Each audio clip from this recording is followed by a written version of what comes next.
Hello friends, welcome back with a new video. In this video, we will discuss about the class 9th mathematics chapter number 1. The chapter name is number system, exercise 1.3, question number 6 and 7. Okay.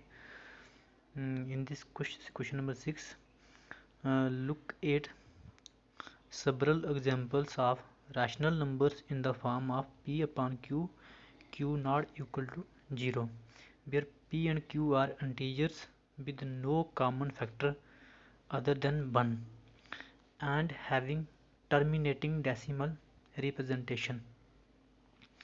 Can you guess what property q must satisfy? Okay. Question में given है कि कुछ examples हमने rational number की देखनी है जो q अपान p अपान q की फॉर्म में होंगी और q नॉट इक्वल टू 0 होना चाहिए और p और q क्या होना चाहिए, इंटीजर होना चाहिए. ठीक है, p एंड q क्या होना चाहिए, इंटीजर होना चाहिए और क्या होना चाहिए, और उनमें कोई कॉमन फैक्टर नहीं होना चाहिए.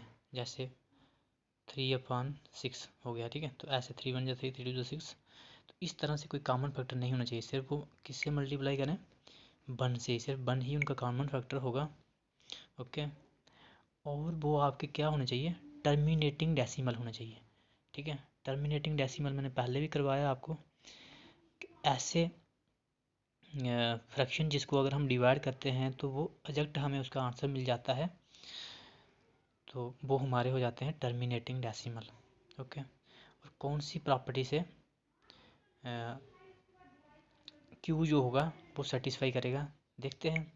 क्वेश्चन नंबर 6 है. ठीक है, जैसे कि हमने एग्जांपल ली है 2/5 की. ठीक है, जैसे आप 2/5 को डिवाइड कर सकते हो 5 जे सॉरी हमने इधर 5 लिखना है 5. अब देखो 5 बड़ा है 2 छोटा है, तो कैसे करेंगे, इधर पॉइंट लगाएंगे इधर 0 लगाएंगे, तो 5 4 जा 20. ठीक है, हो गया. ठीक है ना, हो गया ना, 20 से 20 निकाला तो 0. अब हमारे पास इसका आंसर आ रहा है 0.4. और ये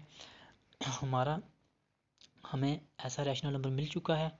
ठीक है, कि जिसको हमने डिवाइड करने के बाद डेसिमल फॉर्म में लाने के बाद वो हमारा टर्मिनेटिंग डेसिमल हमें मिल गया. ठीक है, ये टर्मिनेटिंग तो है क्योंकि 0.4 तक हमारा आंसर हो गया, तो ये नंबर है. उसके बाद हम दूसरा देख लेते हैं. जैसे हमने लिखा हुआ 3/5. ओके, 3/5 को देखते हैं. जैसे 3 को 5 से करेंगे तो 5, फिर 3 छोटा है, इधर पॉइंट लगाएंगे इधर 0, तो 5 6 से करने होते हैं 30. अब 30 से 30 को माइनस किया तो 0, तो इसका आंसर आ गया हमारे पास 0.6. तो ये भी हमें टर्मिनेटिंग डेसिमल मिल गया. उसके बाद हम करते हैं 7/2 को, जैसे मैंने लिखा हुआ है. ठीक है, 7/2 को जैसे लिखा है तो 7/2. अब 7 को 2 से करते हैं, होता है नहीं, 2 3 जा 6.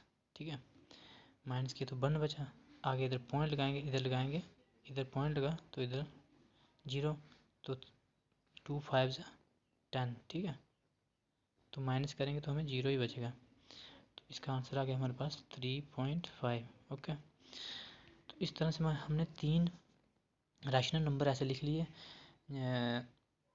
जिसमें कोई कॉमन फैक्टर भी नहीं था और टर्मिनेटिंग डेसिमल थे. ठीक है, अब हमने समझना क्या है, समझना हमने ये है कि जो Q बोला था P/Q की फॉर्म में होनी चाहिए. Q जो होता है वो कौन सी प्रॉपर्टी या कौन सी मतलब कि प्रॉपर्टी से सेटिस्फाई हो रहा है. तो हमने जैसे क्वेश्चन नंबर फर्स्ट में किया था पिछली एक्सरसाइज में 33/8, तो 33/8 भी हमारा क्या था, टर्मिनेटिंग डेसिमल था. अब हमें देखना चाहिए कि इसका डिनोमिनेटर मतलब क्यू कौन सी प्रॉपर्टी में सेटिस्फाई. देखो इसका 8 था डिनोमिनेटर. ठीक है, तो 8 का अगर हम क्या करें, 8 का अगर हम एलसीएम करते हैं तो क्या होता है. ठीक है, 8 का एलसीएम करते हैं तो 2 4 जा 8. ओके, फिर करेंगे इसको 2 2 जा 4, देन फिर 2 1 जा 2, तो हमारे पास क्या आया 2 इंटू 2 आया. ठीक है, तो कहने का मतलब है 2 की पावर 3. ठीक है जी आया. अब हमें एक चीज़ इधर से पता चल गई कि हमारा क्या होना चाहिए, डिनोमिनेटर 2 की पावर कुछ होना चाहिए m, ठीक है। हमने लिखा है 2 की पावर m या 5 की पावर m लिखा है हमने, ठीक है। डिनोमिनेटर 2 की पावर m में होनी चाहिए, 5 की पावर m में होनी चाहिए। अब देखो ये तो हमने कर लिया, अब 400 को करते हैं हम, ठीक है। 400 को भी जब तुम करोगे तो आपको ऐसा ही मिलेगा जब हमने क्वेश्चन नंबर 6 में पीछे किया था, तो वो भी हमारा, अब देखो ये है, ठीक है। 2 से करते हैं तो 200 आ जाता है, ठीक है। अब फिर 2 से करते हैं तो 100 आ जाता है, फिर 2 से करते हैं तो 50 आ जाता है, ठीक है। फिर 2 से करेंगे 25 आएगा। अब हम 5 से करेंगे, ठीक है, तो 5 से 25, देन फिर करेंगे हम 5 से, तो 5 बन जा 5। अभी तो हमने देखा कि 1 2 3 4, 4 बार 2 आया तो 2 की पावर 4 इंटू 5 कितनी बार है, 2 बार, तो 5 की पावर 2, ठीक है। तो जहाँ तो हमने क्या करना है, या तो हमारा 2 की पावर m में आना चाहिए या 5 की पावर m में आना चाहिए, ठीक है। या फिर 2 की पावर m इंटू 5 की पावर m में आना चाहिए। तो ये हमने 2 की पावर 4, जैसे 2 की पावर 4 इंटू 5 की पावर 2 में आया, ठीक है। तो हमने ये देखा कि 2 की पावर m इंटू 5 की पावर m, इस तरह से हमारा q आना चाहिए, नॉमिनेटर आना चाहिए नीचे वाला, ठीक है। तो हो गया हमारा, क्लियर हो गया। इस तरह से हम क्वेश्चन करेंगे। उसके बाद जैसे हमने कुछ और एग्जांपल ली हुई है, ठीक है, ऐसे नंबर से कुछ और हमने एग्जांपल ली है। तो जैसे 625 इसका डिनोमिनेटर, ठीक है, क्या है 625। अब 625 को भी तुम करके देख लो, 625 को भी करके आप देख लो, ठीक है। तो ये 5 के टेबल में ही होगा। तो कितने 5 से 5 बन जा 5 और उसके बाद क्या होगा, फिर बचा 1, तो फिर 2 जा, फिर बचा 2 5 25, 5, ठीक है, 125, 5 जा होता है 625। अब फिर 5 से कर लेते हैं इसको, तो 5 2 जा 5 5 जा, ठीक है, 25। अब हम फिर 5 से करते हैं तो 5 5 जा 25, फिर 5 से करेंगे 5 बन जा। अब हमने देखा इधर 5 1 2 3 4, 4 बार 5 आ रहा है इसका, ये देख लो 4 बार आ रहा है, तो 5 की पावर कितनी आ गई 4, ठीक है। तो एक चीज़ हमने देख ली कि अगर जो हमारे पास डिनोमिनेटर है वो 5 की पावर m में होना चाहिए या 2 की पावर m में होना चाहिए, ठीक है। इस चीज़ का आप ध्यान रखना है। तो सिंपल है कि आपने कंडीशन भी बता दी और एग्जांपल्स भी बता दी। तो इस तरह से आप एग्जांपल्स लिख लो, कोई भी लिख लो, ये लिख लो, इसके अलावा कोई और लिख लो, ठीक है, जो आपको सही लगती है। तो इस तरह से हमने बड़ी सारी एग्जांपल लिखी है और कंडीशन आपकी ये होगी, इसको आपने अच्छे से समझना है। चलते हैं क्वेश्चन नंबर 7 की तरफ। क्वेश्चन नंबर 7 में हमें गिवन है कि write 3 numbers whose decimal expansion are non terminating and non recurring. इसके लिए मैंने आपको एक चीज़ बताई थी कि हमारे नॉन टर्मिनेटिंग और non recurring, okay. Non terminating हमारे कौन से नंबर होते हैं, जो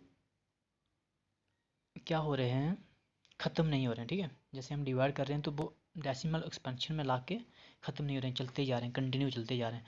उसके बाद अगर नॉन रिक्योरिंग की बात करते हैं तो रिपीट भी नहीं हो रहे हैं। जैसे कहने का मतलब 2.012678 4 5 3 इस तरह से कंटिन्यू चलते जा रहे वो हमारे हो जाते हैं नॉन टर्मिनेटिंग। और नॉन रिक्योरिंग की बात वो होती है कि रिपीट भी नहीं हो रहे हैं, ठीक है। देखो रिपीट हो रहा है, कोई भी रिपीट नंबर नहीं हो रहा है, ठीक है। तो मतलब कहने का मतलब आप इस एग्जांपल को समझ लो। एक और एग्जांपल देता हूँ आपको कि जैसे हमारे पास आ जाता है 2.41414 1। अगर इस तरह से नंबर आ रहा है तो इसको हम लिखते हैं 2.14 के ऊपर बार लगा लेंगे, क्योंकि मुझे रिपीट हो रहा है तो ऐसा नंबर भी नहीं होना चाहिए, ठीक है जी बोला है। तो इसके लिए हमने एग्जांपल लिखी है एक, तो जैसे फर्स्ट एग्जांपल 1.01001001 30 आए, फिर आए 40, इस तरह से कंटिन्यू चलता जा रहा है। तो ऐसे नंबर हमारे क्या होते हैं, नॉन टर्मिनेटिंग और नॉन रिक्योरिंग।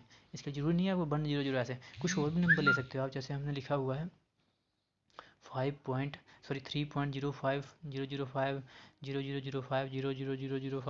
इस तरह से आगे कंटिन्यू चल रहे हैं, ठीक है, इसलिए हमने ये आगे आगे लगाया हुआ है। उसके बाद 1.080080080008, ठीक है। इस तरह से नंबर हमने 3 एग्जाम्पल में पूछी थी, हमने कर ली है, ओके। इस तरह से आपने कोई भी नंबर लिख सकते हो, जरूरी नहीं जी यही आपका आंसर होगा, इसके अलावा आप कोई दूसरे नंबर भी आप लिख सकते हो। ओके, ये था हमारा क्वेश्चन नंबर 7। ओके।